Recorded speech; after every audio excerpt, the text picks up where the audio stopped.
हाय friends, मैं हूं Manav. Welcome to movie Shoovy. करते हैं आपस में पर्ल सा नमस्कार, सत श्री अकाल, सलाम और जय हिंद। बहुत से लोगों ने मेरे ख्याल से पिछले 40 दिन में ये कमेंट जरूर डाला कि ना, आपने जो बॉर्डर की तारीफ करी, आपने यहाँ सनी देओल की तारीफ करी, thank you for supporting Sunny Deol. मुझे नहीं लगता कि मैं किसी को यहाँ पर सपोर्ट कर रहा हूँ, और इतने बड़े जो एक्टर हैं उसको सपोर्ट कर रहे हैं जी हम, ये भी थोड़ा सा ऑकवर्ड सा एक फीलिंग आता है।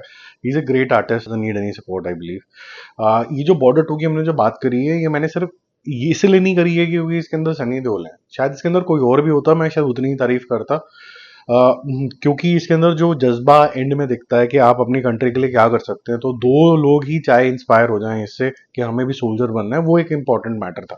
दूसरी चीज ये थी कि अगर आप पूरा अपने आप को झोंक देते हो एक रोल के अंदर, तो आप कितना एनर्जी स्ट्रेंथ वो ला सकते हो कि आपकी age is just a number. Then मैंने अभी ऑफ लेटली एक मूवी देखी अनिल कपूर साहब की, बहुत ही बेहतरीन एक्टर हैं, सूबेदार नाम की। मुझे वो शक्ति और वो जो एनर्जी थी और वो जो जज्बा होती है, जो अंदर से गुर्राहट आती है, नॉट टू से चिल्लाना ही, सिर्फ गुर्राहट आती है, वो जो एनर्जी मेरे को वो नहीं लगी सूबेदार के अंदर ऑनेस्टली। इसलिए मैंने उसका रिव्यू भी कोई बहुत ज्यादा खास नहीं करा।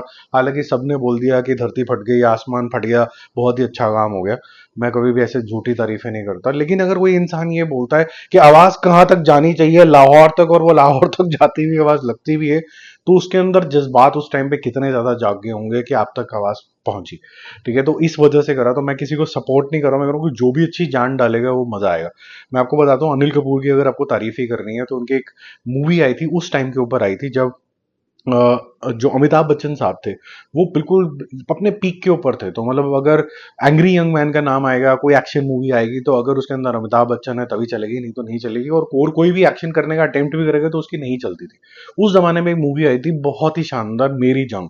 और उसके एंड के आप एक्शन सीक्वेंसेस वगैरह देख लीजिए अनिल कपूर के, एकदम शानदार, जानदार, मजा आ जाता है। और नायक भी बहुत अच्छी थी। बट इस मूवी के अंदर अनिल कपूर ने शायद अपना जितना भी अटेम्प्ट डाला होगा, जो मुझे लगता है 75% था, 100% नहीं था। दूसरा, स्टोरी के अंदर भी अच्छे खासे से फ्लॉज थे।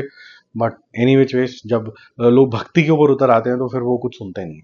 बॉर्डर टू की बात करते हैं, इसका डे 43 है, तो ये इसने लगभग लगभग 10 लाख रुपए का बिजनेस किया है, और जिससे इसका टोटल हो जाता है 363.65 के आसपास, 7 टच कर रहा है।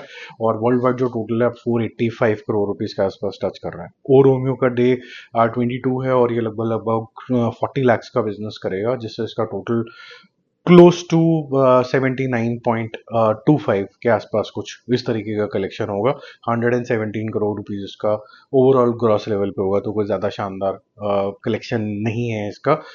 थोड़े से पैसे ज़रूर कमा देगा। जैसे मैंने बोला कि शाहिद कपूर की ये फिल्म फ्लॉप में नहीं गिनी जाएगी, एटलीस्ट ये अल्फा कुछ पैसे लेके आ रही है। तो शाहिद कपूर का वाला जो मार्केट वैल्यू है, अचानक से हम ये नहीं कह सकते कि खत्म हो गया। लोग गए हैं देखने के लिए। अगर ये पिक्चर और बेहतरीन बनी होती तो ये 200 करोड़ भी पार करती।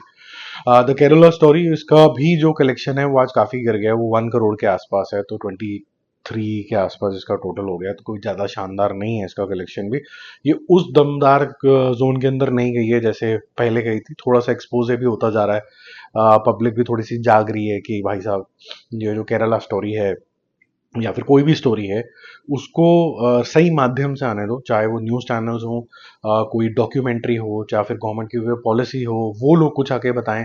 ये फिल्मों से आप रूपांतर करके, और सबको पता चलने लग गया कि इस तरीके की मूवीज किस तरीके से फंड भी होती हैं। तो ये सब एक्सपोज ही हो गया है सारा सिस्टम। तो जो अगर किसी की कोई नोबल इंटेंशन होगी भी, अब वो भी सामने नहीं आएगी। ठीक है, तो मेरे ख्याल से इसका तो डी एंड हो गया। बट ये नुकसान ज़्यादा नहीं करेगी प्रोड्यूसर साहब के लिए। अच्छा खासा पैसा ये ओटीटी से भी ले लेगी, आधा कमा लेगी। और उसके बाद थिएटर्स के अंदर भी, जैसे मैंने आपको बताया, कि ये लगभग लगभग ब्रेक इवन टाइप आराम से कर लेगी। ठीक है, बाकी धुरंधर और टॉक्सिक का तो कुछ रहा ही नहीं है। धुरंधर अब एक सोलो रिलीज है, उसके बारे में, एडवांस बुकिंग के बारे में अभी हम 1-2 दिन के बाद, आई थिंक मंडे ऑनवर्ड्स, बात करना शुरू करेंगे। बहुत रूमर चल रहा था कि भाई इसका ट्रेलर आएगा, ये आएगा आज के दिन। वो वैसे भी नहीं आना था। जब आएगा, मेरे को डेट पता चलती है तो मैं आपको बताता हूँ। Bye bye.